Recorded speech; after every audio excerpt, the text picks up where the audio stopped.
Hello friends, Gauri tailors में मैं एक बार फिर से आपके सामने लेकर आई हूँ 4 टक्स ब्लाउज़ की स्टिचिंग। मैंने कटोरी ब्लाउज़ की स्टिचिंग आपको बताई थी, अम्ब्रेला अनारकली की स्टिचिंग आपको बताई थी, तो सोचा आज 4 टक्स ब्लाउज़ की स्टिचिंग बताते हैं। तो देखिए, इस तरह से हमें 4 टक्स का मार्जिन कर लेना है, जिस तरह मैंने पिछले वीडियो में आपको बताया था। अब हम इसे सिलाई लगा लेंगे। देखिए, हमें इसे इस तरह से सिलाई लगा लेनी है, दोनों को सिलाई लगा लेनी है। देखिए, इस तरह से लगा लेनी है। जैसे कि मैंने बताया है, ये बहुत सिंपल ही ब्लाउज़ है, जिसका मैंने पिछले बार आपको कटिंग बताया था। क्या इसमें ज़्यादा पैटर्न वगैरह कुछ नहीं है, नॉर्मल सी ये मतलब हमारे दादी नानी के लिए हम सिलते हैं ना, वैसा ही ब्लाउज़ है, क्योंकि वो लोग ऐसा ही पहनते हैं ना। तो देखिए, इस तरह से हमें सिलाई लगा लेनी है चारों टक्स के ऊपर। जहाँ से मार्जिन किया है वहीं से सिलाई लगा लेनी है। ये देखिए, अब हम लेंगे हमारा बेल्ट। बेल्ट के लिए ये बात हमें याद रखनी है कि हमें अस्तर का कपड़ा जो होता है ना, वो हमें 2 चाहिए होता है, क्योंकि हम एक साड़ी के कपड़े के ऊपर अस्तर लगाते हैं, बेल्ट वाला अस्तर लगाते हैं, और एक बेल्ट अस्तर का बेल्ट का कपड़ा हमें अंदर की ओर लगाना होता है। तो इस तरह से हमें लगा लेना है। देखिए,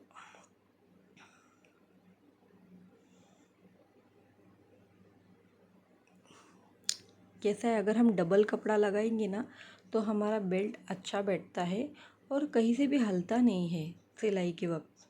देखिए, इस तरह से अब हम इसे फोल्ड कर लेंगे और अब हम इसे ऐसे सिलाई लगा लेंगे। उसके बाद हमें ऐसा हाथ में लेकर उसे निकालना होता है। क्या, फिर देखिए निकल गया है मेरा बेल्ट। दोनों साइड का हमें इसी तरह इक्वल करना है। अब हम लेंगे बैक नेक, बैक पार्ट लेंगे। बैक पार्ट का हमें बैक टक्स का निशान लगाना है। देखिए, इस तरह से हमें लगाना है। उसके बाद हमें शोल्डर से पकड़ के कपड़े को दूसरी ओर लेना होता है और फिर हमें उस पर ये करना होता है, यानी कि मार्जिन करना होता है। दोनों साइड मैंने मार्क कर लिया था। ये देखिए, इस तरह से हमें दोनों पीछे के दोनों टक्स को सिलाई लगा लेनी है। देखिए, ऐसे लगा लेनी है हमें सिलाई। अब हम लेंगे कमर पट्टी। कमर पट्टी लगाने के लिए हमें अस्तर का एक्स्ट्रा कपड़ा लेना होता है। तो देखिए, अभी मैं अस्तर का एक्स्ट्रा कपड़ा लेती हूँ। जितना हमारा मतलब कमर को लगेगा उतना हमें 1 इंच का या 1.5 इंच का पट्टी निकालना होता है, और उसके बाद में उसे हमें बैक पार्ट पे लगाना होता है। ये मेरा छोटा हो रहा था, इसलिए मैंने जॉइंट करके लिया है। देखिए, इस तरह से हमें लगा लेना है।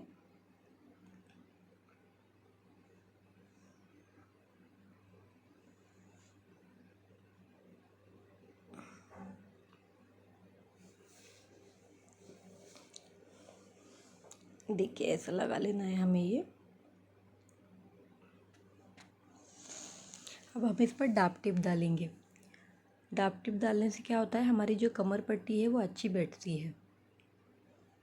अब हम इसे फोल्ड करेंगे और सिलाई लगा देंगे अंदर की बाजू से। देखिए, इस तरह से हमें सिलाई लगा लेनी है।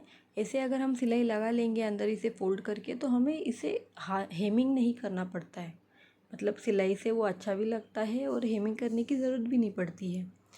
ये है हमारा सामने का पार्ट और ये है पीछे का पार्ट, जो कि तैयार हो चुका है। अब हम इसे शोल्डर जोड़ देंगे। शोल्डर हमने जोड़ लिए हैं। हमें दोनों बाजू से शोल्डर अच्छी तरह से जोड़ लेने हैं, ताकि हमारा फिनिशिंग अच्छा आवे। देखिए, इस तरह से शोल्डर जोड़ लिया है हमने। आधे आधे इंच के मार्क करके ही शोल्डर जोड़ना है। अब हम स्लीव्स जोड़ लेंगे, यानी कि स्लीव्स ऐड करेंगे इसमें। देखिए, मैंने स्लीव्स रेडी करके रख दिए थे। अब मैं इसमें लगा रही हूँ। उल्टे बाजू का और सीधे बाजू का देखकर लगाना है, याद रखिए। जैसे कि अंदर से 1 इंच एक्स्ट्रा कट होता है स्लीव्स का, और बाहर से आधा इंच कम। इसी तरह हमें ध्यान रखना है। देखिए, ऐसे हमें स्लीव्स की सिलाई लगा लेनी है। दूसरे बाजू भी हमें ऐसा ही करना है। देखिए ऐसी ही सिलाई लगा लेनी है हमें दूसरी बाजू पर भी, और डबल सिलाई लगानी है हमें। क्या है, हम डबल सिलाई लगाते हैं ना तो हमारे स्लीव्स अच्छे से बैठते भी है और बाद में सिलाई खुलती भी नहीं है। ये देखिए मेरा स्लीव्स लग के रेडी हो चुका है। इस पर मैं डबल सिलाई लगा रही हूँ। ये देखिए अब हम इसे बीच में से पिन लगाकर इसको हम इक्वल कर लेंगे और यहाँ से हम फिटिंग का मार्क कर लेंगे। मैं आपको बताती हूँ फिटिंग का मार्क हमें इस तरह से कर लेना है ताकि बाद में हमें एक्स्ट्रा कपड़े के अंदर ज़रूरत ना पड़े। जितना कपड़ा हमें चाहिए एक्स्ट्रा का हम उतना ले सकते हैं। देखिए इस तरह से अगर आप फिटिंग का मार्क करके सिलाई लगाएंगे ना ब्लाउज़ पर या ड्रेस पर या किसी भी आउटफिट पर, तो आपको से फिटिंग में कोई दिक्कत नहीं आएगी मेरे हिसाब से। तो ये देखिए इस तरह से ऐसे सिलाई लगा लेनी है आपको। देखिए मेरा कितना कपड़ा एक्स्ट्रा का बच रहा है, और इसका मैं फिनिशिंग भी आपको बताती हूँ अभी। मतलब कैसा है ना, इसका फिनिशिंग भी इतना अच्छा आना चाहिए कि मतलब हमें ओवरलॉक करने की ज़रूरत ही ना पड़े ऐसा। ये देखिए इस तरह से हमें सिलाई लगा लेनी है फिटिंग के मार्क पर, डबल सिलाई लगानी है। ये देखिए एक्स्ट्रा का बचा हुआ कपड़ा मैं काट रही हूँ। अब मैं इसे फोल्ड करती हूँ। ये देखिए इस तरह से मुझे फोल्ड करना है इसे और ऐसे सिलाई लगानी है। देखिए इस तरह से फोल्ड कर आप अगर सिलाई लगाएंगे तो आपका फिनिशिंग भी अच्छा आएगा और आपको ओवरलॉक वगैरह करने की ज़रूरत भी नहीं पड़ेगी ब्लाउज़ को या फिर और भी किसी आउटफिट को। देखिए कितना अच्छा आ रहा है मेरा फिनिशिंग।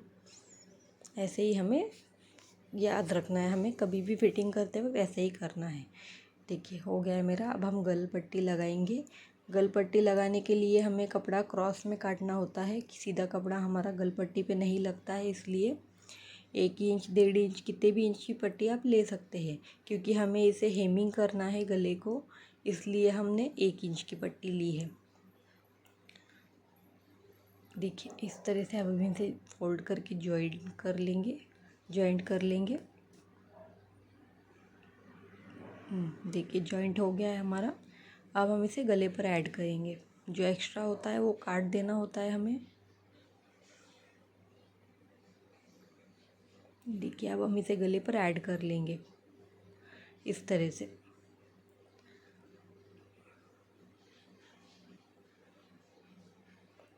इसी तरह हमें लगाना है सारे गलपट्टी के स्लीव। प्लीज़ कमेंट करके बताइए कि आपको ये वीडियो कैसी लगी है। अगर अच्छी लगी है तो मैं आपके लिए और भी कुछ नया लेकर आऊँगी और आपको मतलब सिखाने की कोशिश करूँगी। देखिए कितना सुंदर लगा है मेरा गलपट्टी। इस पर मैं अभी डाप टिप डाल रही हूँ। इस तरह से हमें डाप टिप डाल लेनी है और अंदर से फिर हमें हाथ सिलाई से मतलब हेमिंग करनी है। हेमिंग तो नॉर्मल है, सबको ही पता होता है, इसलिए मैं हेमिंग का वीडियो बनाती नहीं हूँ ज़्यादा। देखिए ओके, थैंक यू।